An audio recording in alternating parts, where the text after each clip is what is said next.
para pendeta, pastor, dan saudara-saudari yang dikasihi dalam Tuhan. Salam dalam nama Tuhan Yesus Kristus, kita memulakan kebaktian pada hari ini. Jemaat Tuhan, mari kita masuk ke dalam seruan ibadah. Siapkan diri kita di hadirat Tuhan, doa senyap dan membuat pengakuan dosa.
Dengan tenang aku menantikan Allah, Dia saja yang menyelamatkan aku, hanya Dia pelindungku dan penyelamatku. Dialah pembelaku dan aku tidak akan dikalahkan. Mari kita sama-sama berdiri, kita menaikkan pujian kepada Tuhan dengan menyanyikan lagu Waktu Tuhan.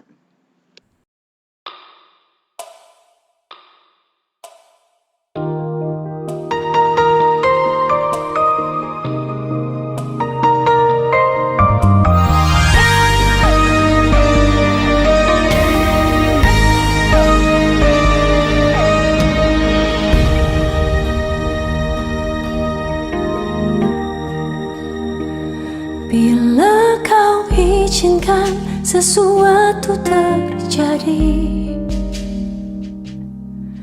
ku percaya semua untuk kebaikanku.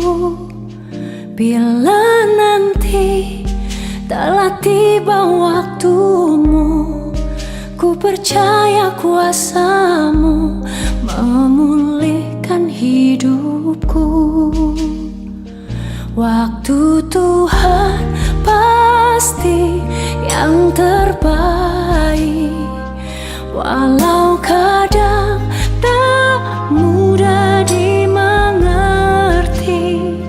Lewati cobaan, ku tetap percaya waktu Tuhan pasti yang terbaik. Doa pembukaan. Jemaat Tuhan tetap berdiri. Mari kita berdoa. Tuhan yang Maha Berkuasa dan bertata di atas surga, terima kasih Tuhan kerana Engkau selalu mengasihi dan melindungi kami seperti yang Kamu telah janjikan kepada kami. Tuhan, berseru kepadamu agar Kamu juga menjaga hati kami, agar kami semua yang dilakukan oleh kami dapat menyenangkan hati-Mu dan memuliakan nama-Mu. Kami berdoa agar penyertaan-Mu di sisi kebaktian di pagi ini dari permulaan, pertengahan sampai ke penghujung kebaktian agar semua dijalankan dengan lancar. Kami juga mohon Tuhan memberkati hamba-Mu dan urapinya dengan hikmat-Mu, agar firman Tuhan yang disampaikan dapat dipenuhi hati kami dan Roh Kudus mengingatkan kami untuk berkelakuan mengikut kehendak-Mu. Dalam nama Tuhan Yesus, Juru Selamat, kami berdoa dan mengucap syukur. Amin.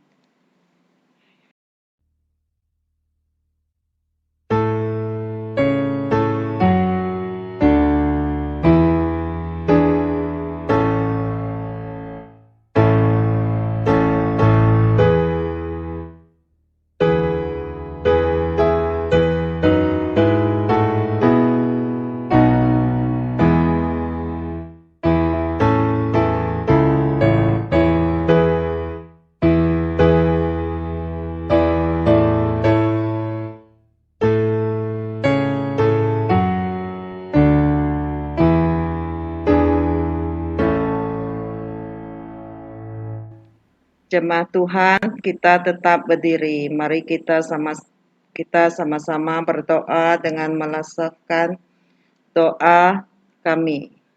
Doa Bapa kami. Bapa kami yang di sorga, dikuduskanlah namamu, datanglah kerajaanmu, jadikanlah kehendakmu di bumi seperti di sorga. Berikanlah kami pada hari ini makanan kami yang secukupnya, dan ampunilah kami akan kesalahan kami seperti kami juga mengampuni orang yang bersalah kepada kami. Dan jangan membawa kami ke dalam pencobaan, tetapi lepaskanlah kami daripada yang jahat, kerana Engkau yang mempunyai kerajaan dan kuasa dan kemuliaan sampai selama-lamanya. Amin. Jemaat Tuhan, sila duduk semua. Hari ini khotbah pada hari ini diambil daripada Efesus bab 4 ayat 17 hingga 32. Tema khotbah kita pada hari ini ialah buang yang lama, amal yang baru. Kita serahkan kepada Pastor Dorothy. Ya. Saudara dan saudari yang dikasihi Tuhan, Shalom. Bersyukur kepada Tuhan kerana kita dapat bertemu sekali lagi secara fizikal bahkan secara talian. Mari kita bersatu dalam doa.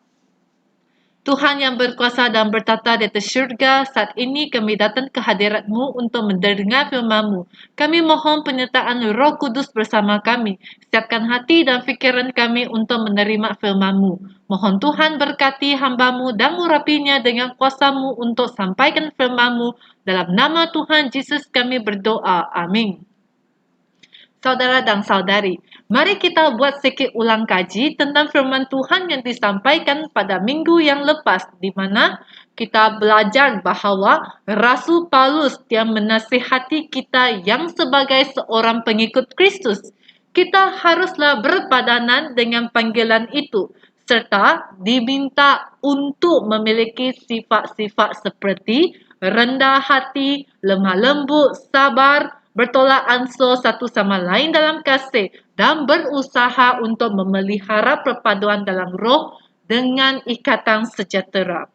Dan hanya dengan memiliki pengenalan yang benar tentang Allah, ianya satu tubuh, satu roh, satu pengharapan, satu Tuhan, satu iman, satu baptisan, satu Allah dan Bapa dari semua, maka kita akan menjadi dewasa dan memiliki pertumbuhan yang sesuai dengan kadar kesempurnaan Kristus dan dilengkapi dan diteguhkan dalam kasih Tuhan, serta berusaha untuk saling melengkapi dan mencapai tujuan kesatuan dan kedewasaan dalam tubuh Kristus.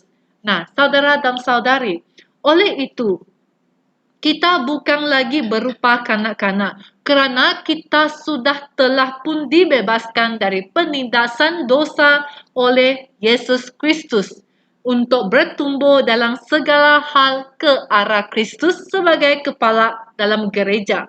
Maka kita haruslah bertumbuh dan disempurnakan oleh Kristus dan menjadi makin sempurna. Saudara dan saudari, apa yang harus kita lakukan dan macam mana Rasul Paulus dia mengajarkan ataupun dia meneruskan nasihatnya kepada kita agar kita dapat buang yang lama, amal yang baru. Mari kita sama-sama membaca dalam firman Tuhan Efesus bab 4 ayat 17 hingga ke 19. Oleh itu, demi nama Tuhan aku memberikan amaran ini. Janganlah kamu hidup seperti orang yang tidak mengenal Allah, yang berfikiran sia-sia. Mereka tidak dapat memahami apa-apa. Mereka tidak mengenal kehidupan yang diberikan oleh Allah kerana mereka jahil dan degil. Mereka tidak mempunyai perasaan malu lagi. Mereka menuruti segala hawa nafsu dan terus-menerus melakukan segala perkara yang tidak senonoh. Saudara dan saudari, dari sini kita boleh lihat Paulus dia menasihati pengikut Kristus di kota Efesus dan juga termasuk kita sebagai pengikut Yesus pada hari ini. Dia menegaskan keharusan untuk mengalami perubahan dalam kehidupan. Jika kita memerhatikan ayat ke-17 ini, di mana ayat ini dia dimulai dengan perkataan oleh itu. Ini bermaksud kita semua yang sudah mencapai kesatuan dan kedewasaan dalam tubuh Kristus. Maka oleh itu, kita tidak boleh menjadi sama lagi dengan kehidupan yang belum mengenal dengan Allah. Seperti dinyatakan dalam ayat 17. Maka oleh itulah Paulus juga menyenaraikan kehidupan orang yang belum mengenal tentang Allah. Belum mengenal Allah. Seperti yang ternyata dalam ayat 17 hingga ke 19. Ianya yang pertama, berfikiran sia-sia. Yang berfikiran sia-sia. Dalam yang berfikiran sia-sia ini termasuk pemikiran yang akan menghampakan Allah dan kebenarannya. Seperti kita tidak pernah berfikir untuk menyembah Allah ataupun memuliakan Allah melainkan menyembah berhala-hala. Ataupun kita selalu menyembah yang dinamakan patung yang dicipta manusia serta tidak mengaitkan kehidupan kita dengan rencana Allah di dalam Yesus Kristus. Hidup dengan berfikiran sia-sia sebenarnya tidak akan membuahkan apa-apapun dan menyebabkan kita tidak dapat bertumbuh lagi maupun menyekatkan kita untuk buang yang lama. Kita jika ada pemikiran ataupun kita berfikiran sia-sia, kita tidak dapat lagi bertumbuh dan ini akan menyekat kita untuk buang yang lama. Jika kita tidak buang yang lama, artinya kita tidak dapat lagi berbaik dengan Allah. Kita tidak dapat ada hubungan baik dengan Allah. Oleh itu, sini Paulus dia mengatakan supaya kita boleh buangkan berfikiran yang sia-sia ini. Saudara dan saudari, selain itu, orang yang tidak mengenal Allah, dia juga tidak dapat memahami apa-apa ataupun tidak mengenal kehidupan yang diberikan oleh Allah maupun jahil dan degil yang dinyatakan dalam ayat ke-18. Orang sedemikian, saudara dan saudari, orang sedemikian, mereka sebenarnya bukan apa, mereka buta secara rohani. Dalam kerohanian mereka tidak lagi dapat memahami, tidak ada mengenal kehidupan yang diberikan oleh Allah, tidak mengenal lagi kehidupan yang diberi oleh Allah. Maka ini tidak mengerti mereka ada jalan keselamatan kerana hanya melalui iman kepada Yesus yang dianugerahnya kita baru ada jalan keselamatan. Dan dengan hanya melalui Yesus Kristus kita dapat diberkati dengan jalan keselamatan. Kerana Yesus pernah berkata, saya adalah jalan, saya adalah benar dan saya adalah kehidupan. Inilah yang menyebabkan kita dapat mengerti ataupun kita dapat tahu melalui Yesus, hanya mengenal dengan Yesus, kita akan ada jalan keselamatan. Jika tidak, kita akan jauh dari kehidupan, kita ada persekutuan dengan Allah kerana ketidakfahaman kita ataupun kerana seperti dalam ayat yang mengatakan kerana kedegilan ataupun kejahilan ini. Oleh itu saudara dan saudari, kedegilan hati mereka akan merugikan mereka dan menjadi penghalang untuk dapat melihat pekerjaan Allah dan membentuk gerejanya. Akhirnya, tidak ada kesempatan lagi untuk kita masuk dalam pembangunan tubuh Kristus. Kerana kita tidak mengenal, dia menjadi satu penghalang untuk kita melihat, untuk kita merasai, untuk kita mengalami pekerjaan Allah. Ini juga satu sekatan kita tidak dapat masuk dalam pembangunan tubuh Kristus. Saudara dan saudari, ini adalah sifat yang kedua orang yang tidak mengenal dengan Allah. Maka yang ketiga, orang yang tidak mengenal dengan Allah, mereka juga tidak mempunyai perasaan malu lagi.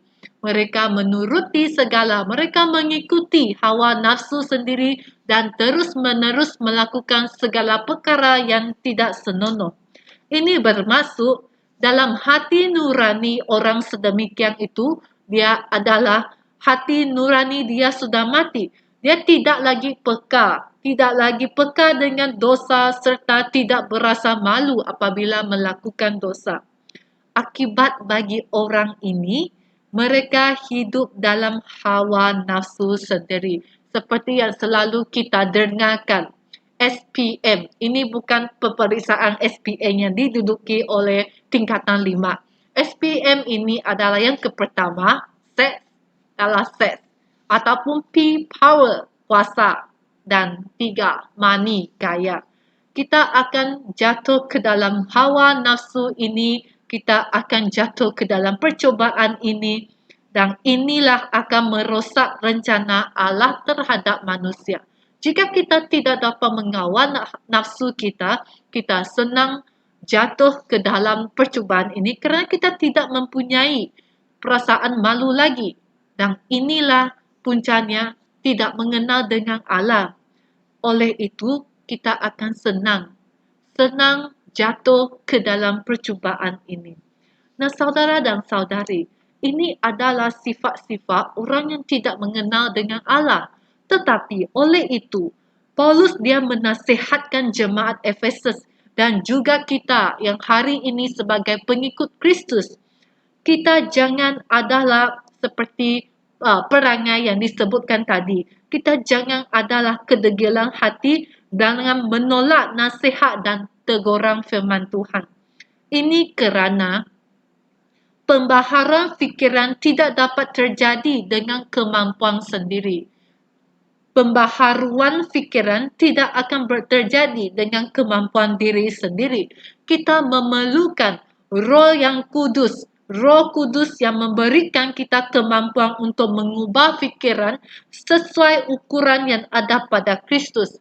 Agar kita bersedia untuk disucikan, untuk diperbaharui, supaya kita dapat dipersatukan dalam persekutuan tubuh Kristus, persekutuan Allah. Saudara dan saudari, kita lihat Paulus dia bertungkus lumus, dia menasihatkan jemaat di Efesus agar mereka jangan bersifat, agar mereka tidak lagi bersifat sebagai orang yang tidak mengenal dengan Allah, kerana mereka sudah pernah mendengar firman Tuhan.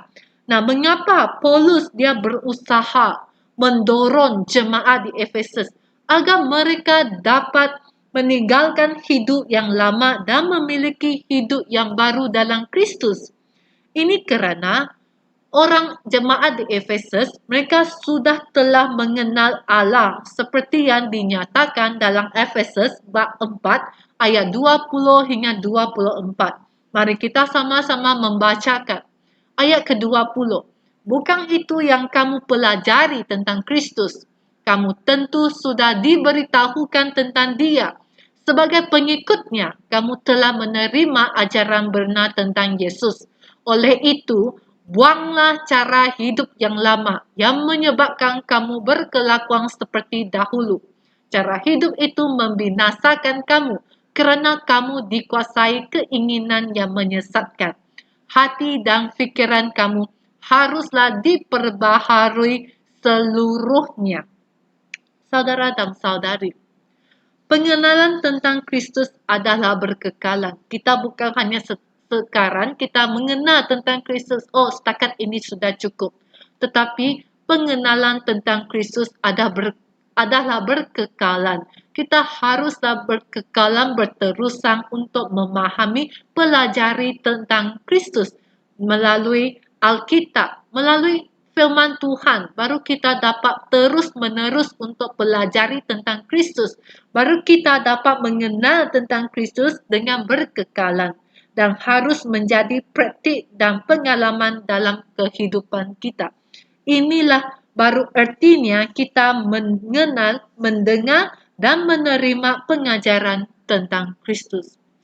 Ini baru artinya. Bukan setakat sekarang kita tahu, oh dengan tahu yang Yohanes bab 3 ayat ke-16. Begitu kasih karunia Yesus terhadap kita, begitu kasih Yesus terhadap kita, Dia menyayangi kita. Bukan hanya setakat itu. Tetapi kita haruslah terus-menerus untuk pelajari tentang Kristus, ianya melalui firman Tuhan, yaitu Alkitab. agar kita dapat mengenal tentang Kristus secara berkekalan. Kita dapat lebih lanjut, lebih dalam lagi mengenal tentang pengenalan tentang Allah. Maka baru itulah kita tidak akan disesatkan, kita akan diteguhkan, kita akan diperbaharui dan menjadi lebih sempurna dalam Yesus Kristus.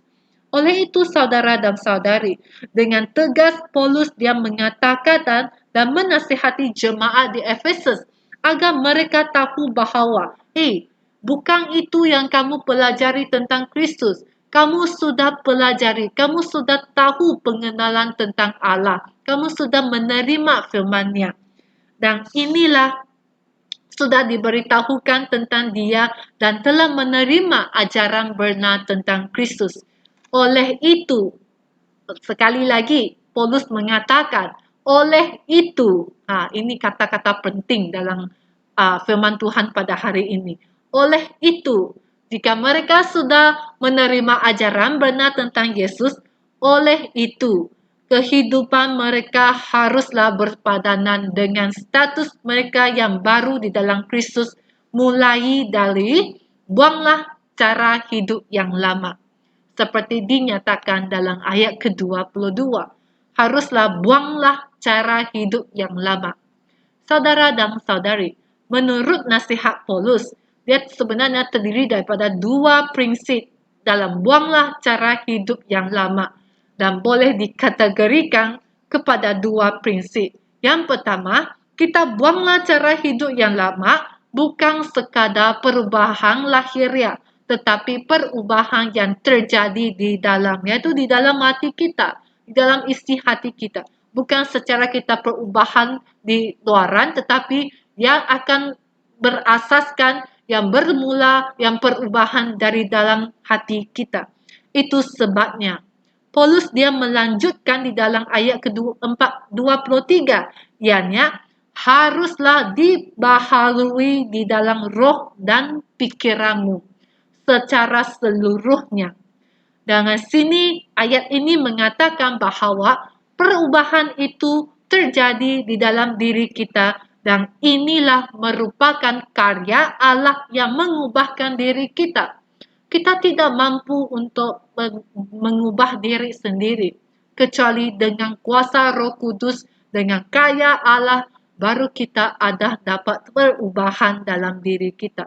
Ini bererti kita tidak apalah macam itu, tetapi bukan. Kita harus selalu mendampingi Tuhan dan baru dengan kuasa-Nya, jika kita mendekati dengan Dia, kita menerima kuasa, kita dapat diperbaharui dengan kasih karunia Tuhan. Saudara dan saudari, oleh itu, sebagai seorang pengikut Kristus, sebagai Kristian, kita haruslah kembali ke hadirat Tuhan dengan rendah hati.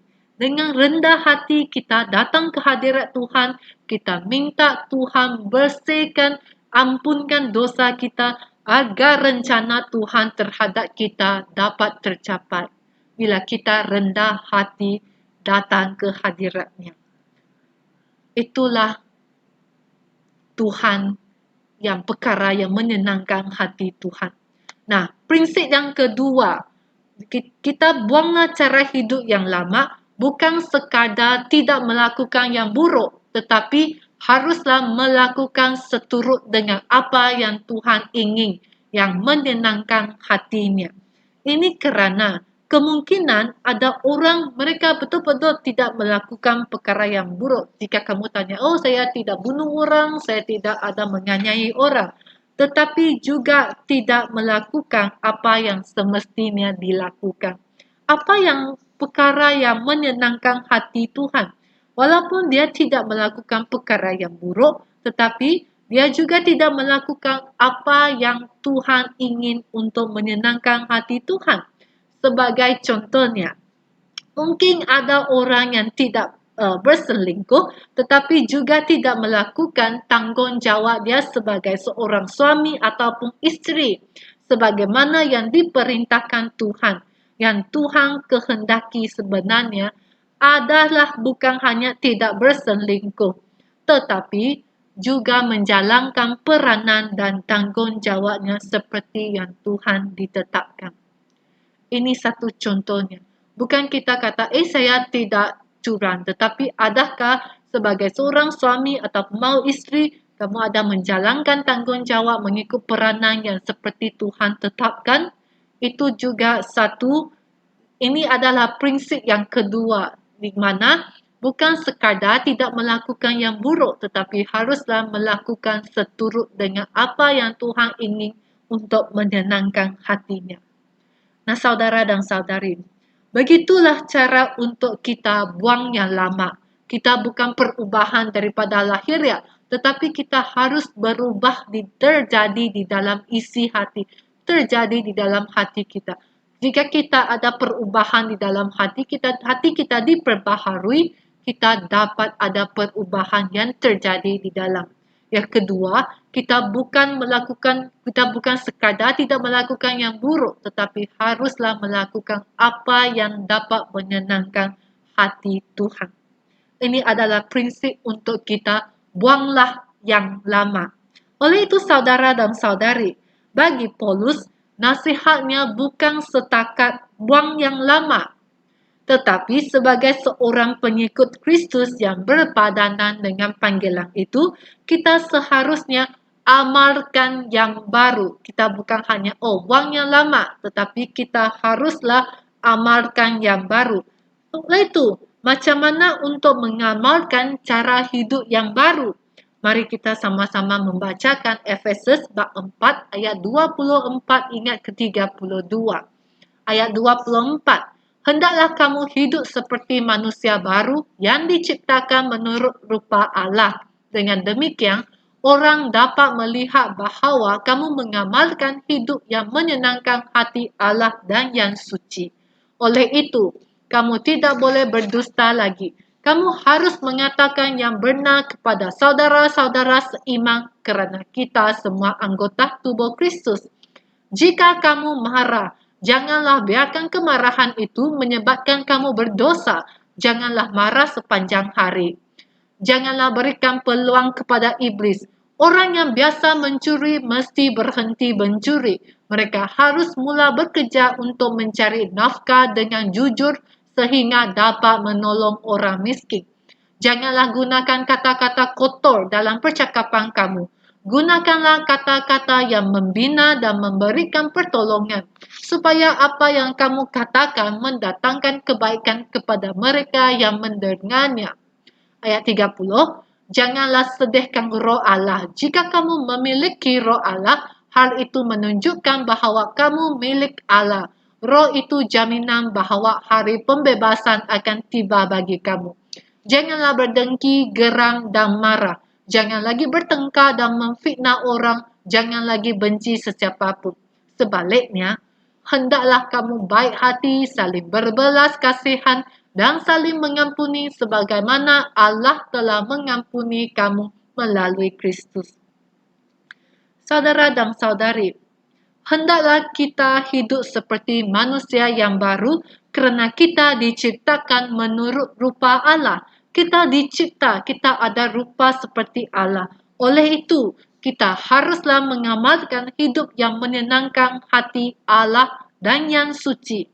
Seperti yang boleh kita perhatikan dalam ajaran Paulus, selalunya dia bukan hanya mengatakan bahawa buang yang lama, amal yang baru, tetapi semestinya dia juga mengemukakan tindakan serta kelakuan yang harus kita amalkan dan apa yang dinasihati Paulus sememangnya daripada Kristus.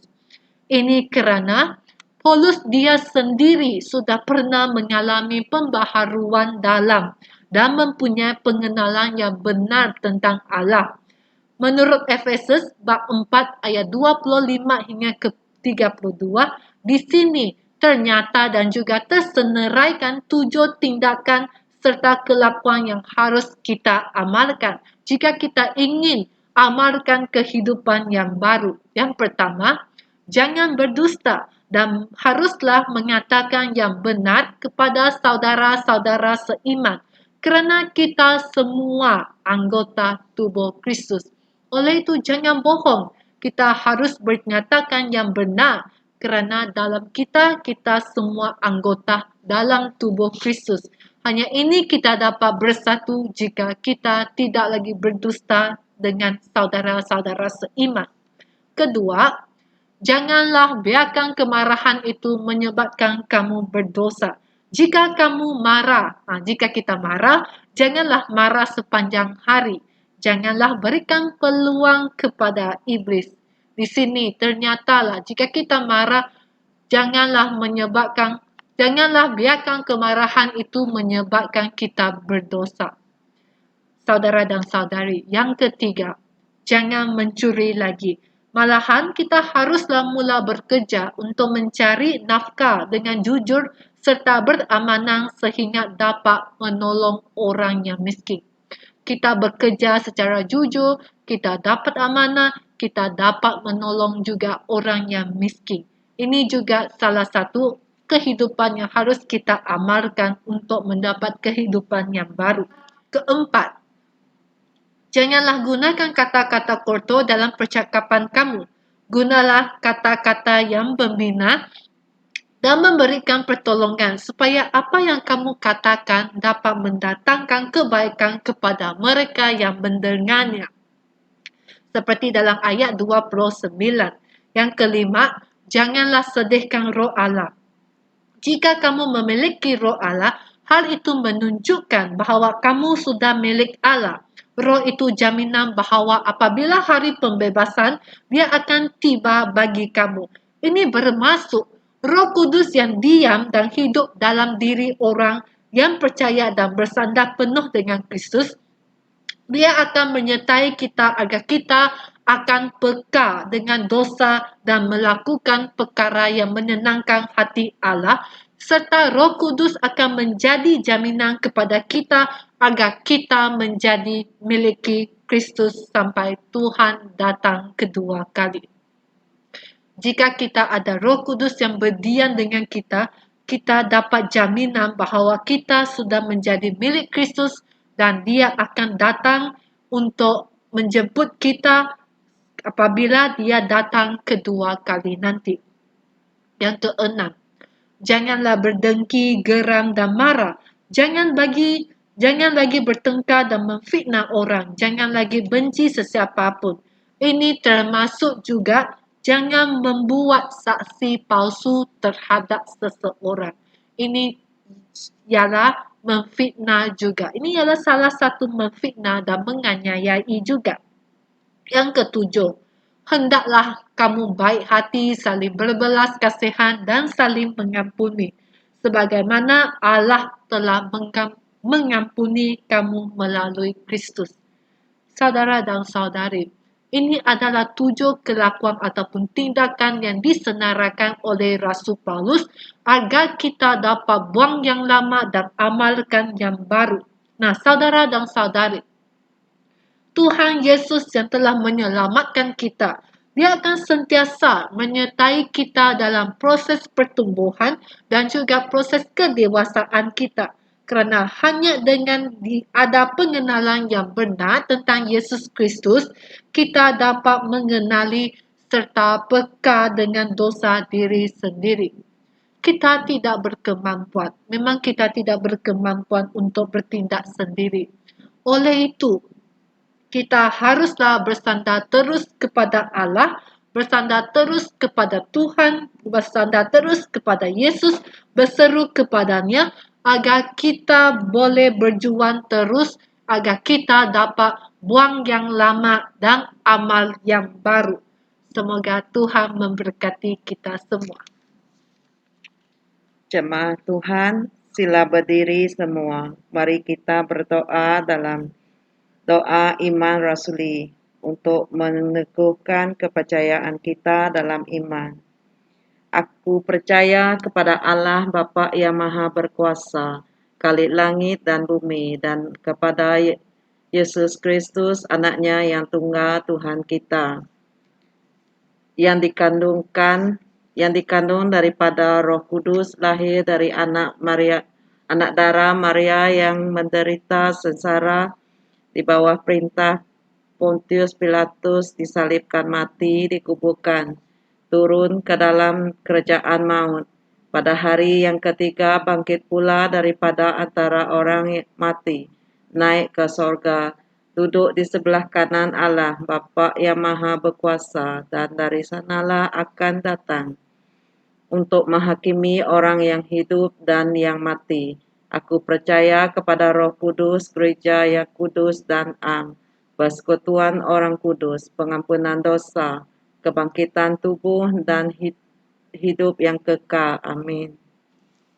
Jemaat Tuhan, sila duduk semua. Mari kita menyanyikan lagu Aku mau cinta sepertimu, Yesus, sebagai respon kesyukuran kita kepada Tuhan.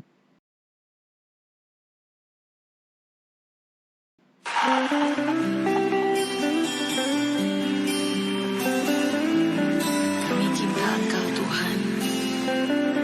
Apapun yang terjadi, kami mau tetap cinta Engkau. Ku mau cinta Yesus selamanya. Ku mau cinta Yesus selamanya.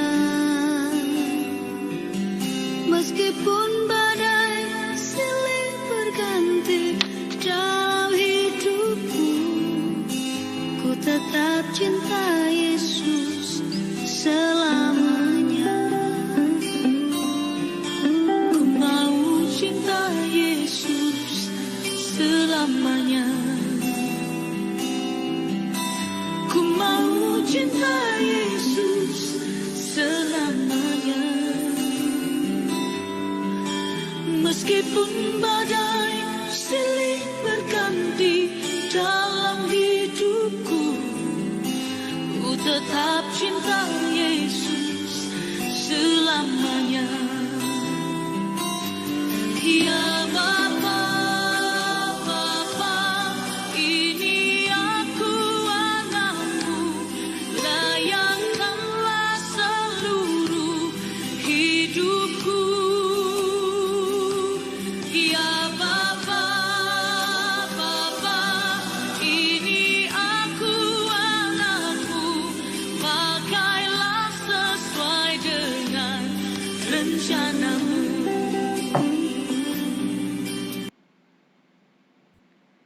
Jemaat Tuhan, sila berdiri semua. Mari kita naikkan pujian di Soloji.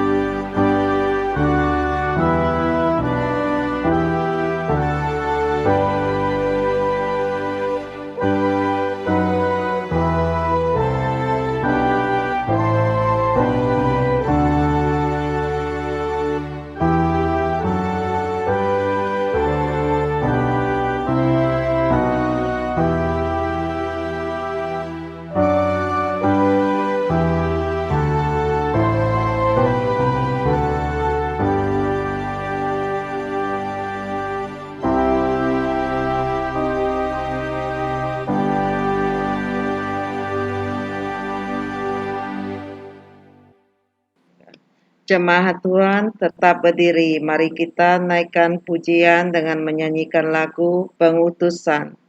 Berkat kemurahan-Mu.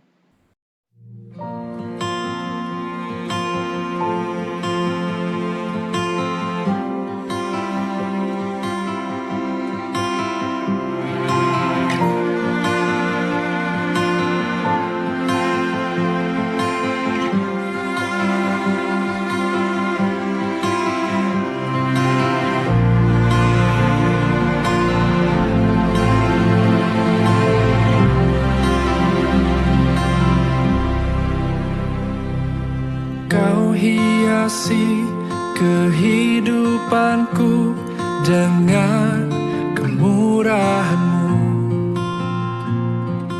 Kau rancangkan masa depanku penuh dengan harapan. Aku ada saat ini, semuanya karena kasih-Mu. Aku hidup hari ini, semua berkat kemurahan-Mu. Terima kasih Yesus, Engkau sangat baik, teramat baik bagiku.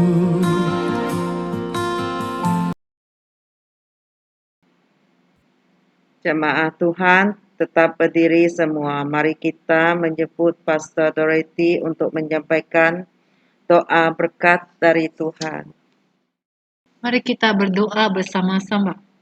Ya Allah Bapa kami yang kami muliakan dan kami puji. Terima kasih buat kasih setia Tuhan sepanjang ibadah kami pada hari ini boleh dapat berakhir dengan baik. Sertai kami terus Tuhan agar kami selalu rindu dan ingin bersatu serta bersekutu dengan Engkau. Jangan biarkan kuasa kegelapan menguasai kami. Buat semua pelayan Tuhan yang sudah melakukan tugasnya, kiranya Tuhan memberkatilah mereka. Cinta dan kemurahan Tuhan selalu dapat kami rasakan sepanjang hari. Biarlah setiap hari kami dapat mengucap syukur.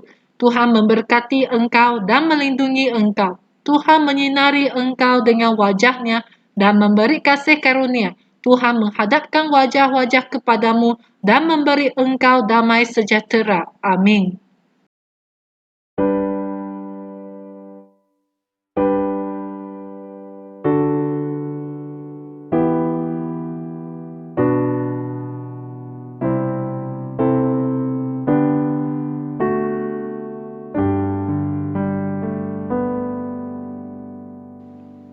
Sekarang kita masuk ke dalam saat teduh, doa senyap dan Tuhan memberkati kita semua.